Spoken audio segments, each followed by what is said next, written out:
नमस्कार, स्वागत है आपका हमारे इस YouTube चैनल पर। मैं मुनमुन श्रीवास्तव आपका हार्दिक अभिनंदन करता हूं। दिल्ली विश्वविद्यालय के छात्रों के लिए राहत की खबर है, क्योंकि डीयू की जो डेट शीट है वो रिवाइज़ हो गई है। और डेट शीट रिवाइज़ करने में जिनकी सबसे बड़ी भूमिका रही है वो है एनडीटीएफ के एग्जीक्यूटिव काउंसिल के मेंबर्स और एकेडमिक काउंसिल के मेंबर्स। और हमारे साथ मौजूद हैं डीयू के एग्जीक्यूटिव काउंसिल के सदस्य सुनील शर्मा, जो कि एडमिशन और एग्जामिनेशन से जुड़े मुद्दों पर लगातार जो है वो विश्वविद्यालय प्रशासन से सवाल करते रहे हैं। और उनसे हम जानेंगे सर कि जो है वो ये डेट शीट जो रिवाइज होने का असली सच क्या है। स्वागत है सुनील जी हमारे चैनल पर। धन्यवाद मुनमुन जी, आपके चैनल का आपका बहुत बहुत स्वागत है। दिल्ली विश्वविद्यालय से जुड़े सारे मुद्दों पर आप बातचीत करते रहते हैं। एडमिशन पर आपकी बड़ी सक्रिय भूमिका रहती है, आपका योगदान रहता है। देखिए, दिल्ली विश्वविद्यालय के अंदर जैसा कि आपने कहा कि डेट शीट रिवाइज हुई है और विद्यार्थियों को काफ़ी इससे राहत मिली है, लाभ होने वाला है। ये निश्चित रूप से मानिए कि ये केवल विद्यार्थियों का लाभ नहीं है, प्राध्यापकों के बीच में भी ये बड़ी एक दुविधा की स्थिति आ गई थी कि 3 काम एक साथ कैसे करेंगे जी। अगर 1 जनवरी के बाद से डेट शीट अगर चलती तो 2 जनवरी से हमारे कॉलेज खुलने थे, एकेडमिक सेशन शुरू हो जाएगा। ऊपर से जो भी 20 दिसंबर के बाद जो पेपर होंगे उनका इवेल्युएशन का काम सेंटर, इवेल्युएशन सेंटर पे वहाँ पर होगा, वो कैसे होता। और फिर साथ साथ में आपको एग्जामिनेशन ड्यूटी भी देनी पड़ती।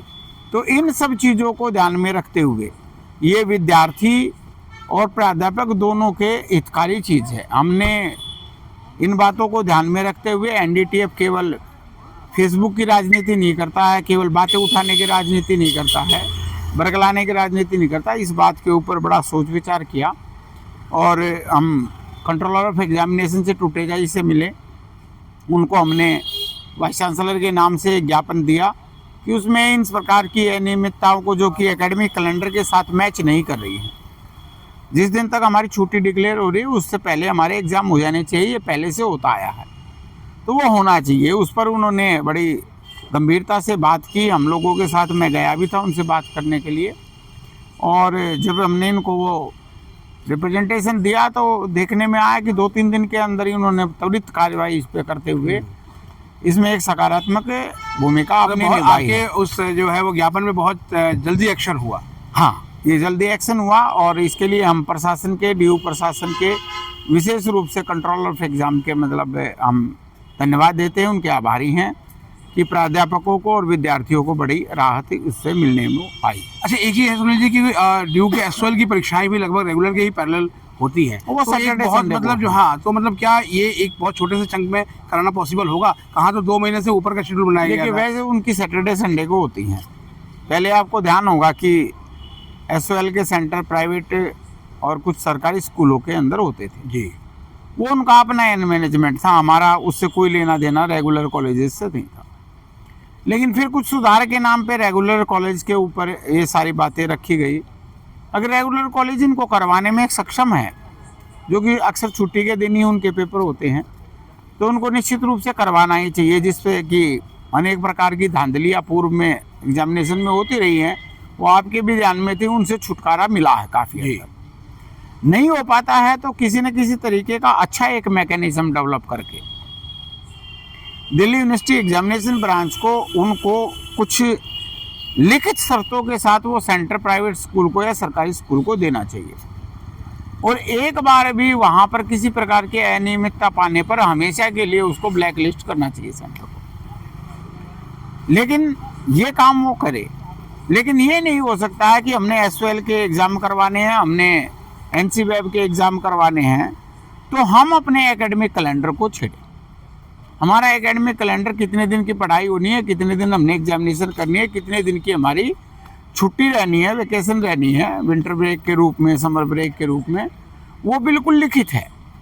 उसके साथ छेड़छाड़ किए बिना मतलब एक समस्या कॉलेज प्रशासन, हाँ, कॉलेज प्रशासन, विश्वविद्यालय प्रशासन जो सुविधाएं जिसको देना चाहता है, हमारे इस पूरे सिस्टम को छेड़खानी किए बिना वो दे, इसमें हमको कोई आपत्ति नहीं है।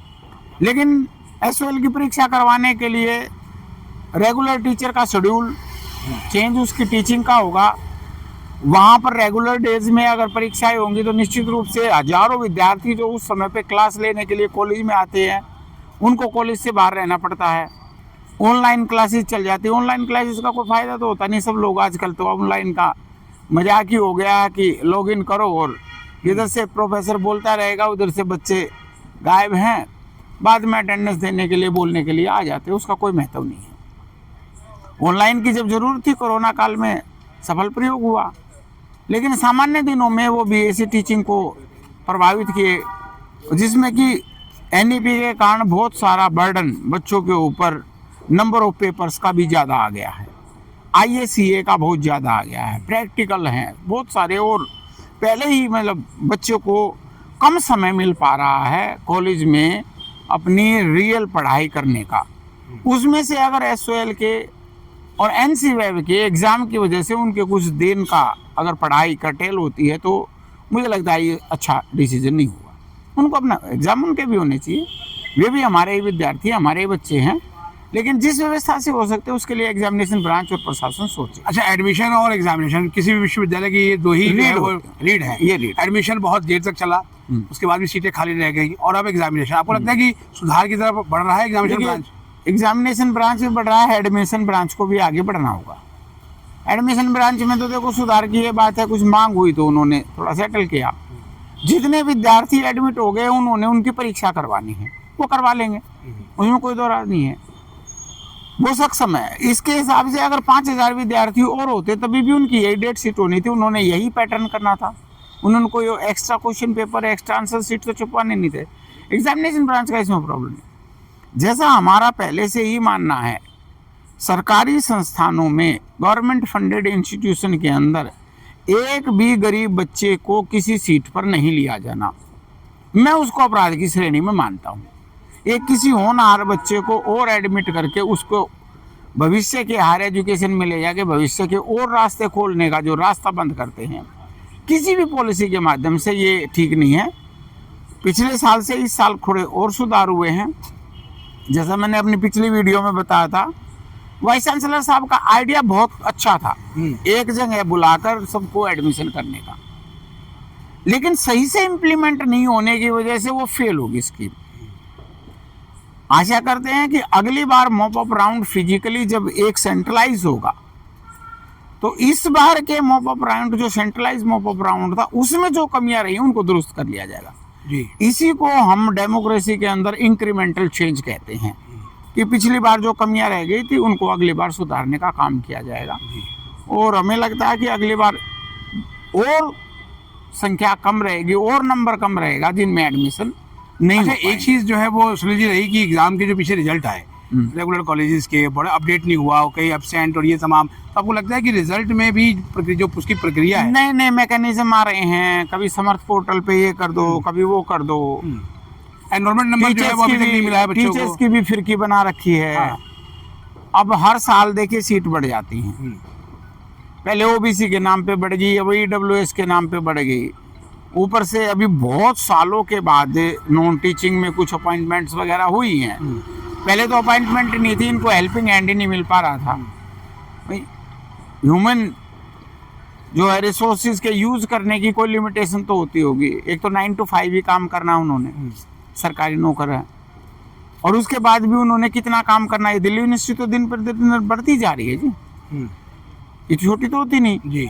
ईडब्ल्यूएस के कारण 25% विद्यार्थी और आ गए, तो जो पूरा बना हुआ शेड्यूल है, मैकेनिज्म, उसको तैयार होना चाहिए। वैसे भी हमारे भी टाइम में कोई एक साल में एनरोलमेंट नंबर तो हमें भी नहीं मिलता था।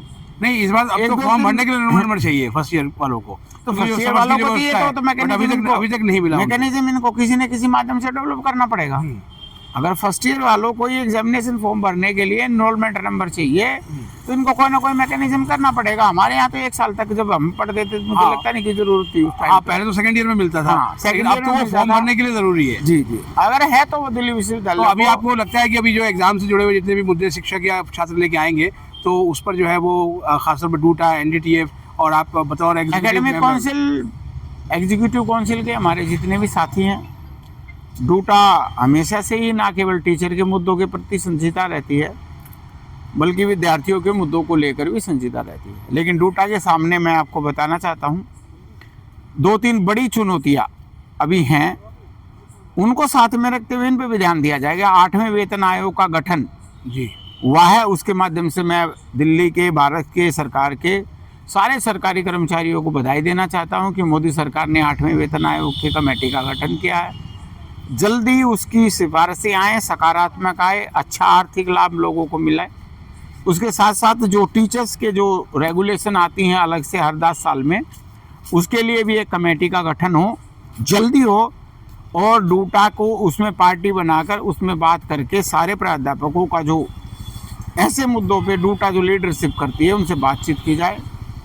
और जो मोदी सरकार ने 2018 की रेगुलेशन के अंदर हमको एक अच्छी रेगुलेशन पूरे देश भर में प्रोवाइड करवाई, जिसमें सारी नियुक्तियां और सारी प्रमोशन थे, उसी प्रकार से उससे भी और अच्छा, क्योंकि ये मोदी सरकार एक प्रधानमंत्री अभी ऐसा है जो हमारे 2 रेगुलेशन हमारे टीचर्स के लिए दे के जाएंगे। पहले एनडीए ने बहुत अच्छा दिया था, यूपीए ने बिल्कुल बर्बाद कर दिया था।